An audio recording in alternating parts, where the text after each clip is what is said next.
Les Proverbes, chapitre 26. Comme la neige en été et la pluie pendant la moisson, ainsi la gloire ne convient pas à un insensé. Comme l'oiseau s'échappe, comme l'hirondelle s'envole, ainsi la malédiction sans cause n'a point d'effet. Le fouet est pour le cheval, le mors pour l'âne, et la verge pour le dos des insensés. Ne réponds pas à l'insensé selon sa folie, de peur que tu ne lui ressembles toi-même. Et réponds à l'insensé selon sa folie, afin qu'il ne se regarde pas comme sage. Il se coupe les pieds, et il boit l'injustice, celui qui donne des messages à un insensé. Comme les jambes du boiteux sont faibles, ainsi est une sentence dans la bouche des insensés. C'est attacher une pierre à la fronde que d'accorder des honneurs à un insensé. Comme une épine qui se dresse dans la main d'un homme ivre, ainsi est une sentence dans la bouche des insensés.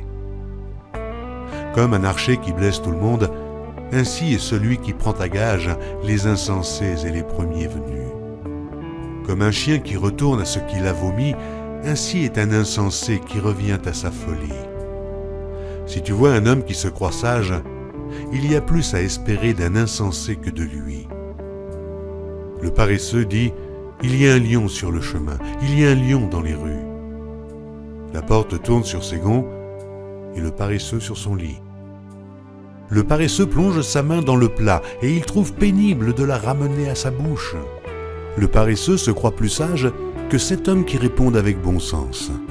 Comme celui qui saisit un chien par les oreilles, ainsi est un passant qui s'irrite pour une querelle où il n'a que faire. Comme un furieux qui lance des flammes, des flèches et la mort, ainsi est un homme qui trompe son prochain et qui dit « N'était-ce pas pour plaisanter ?» Faute de bois, le feu s'éteint.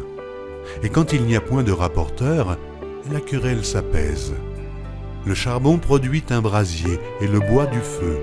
Ainsi un homme querelleur échauffe une dispute. Les paroles du rapporteur sont comme des friandises. Elles descendent jusqu'au fond des entrailles. Comme des scories d'argent appliquées sur un vase de terre, ainsi sont des lèvres brûlantes et un cœur mauvais. Par ses lèvres, celui qui est se déguise, et il met au-dedans de lui la tromperie. Lorsqu'il prend une voix douce, ne le crois pas, car il y a 7 abominations dans son cœur. Il cache sa haine sous la dissimulation, sa méchanceté se révélera dans l'assemblée. Celui qui creuse une fosse y tombe, et la pierre revient sur celui qui la roule. La langue fausse est ceux qu'elle écrase, et la bouche flatteuse prépare la ruine.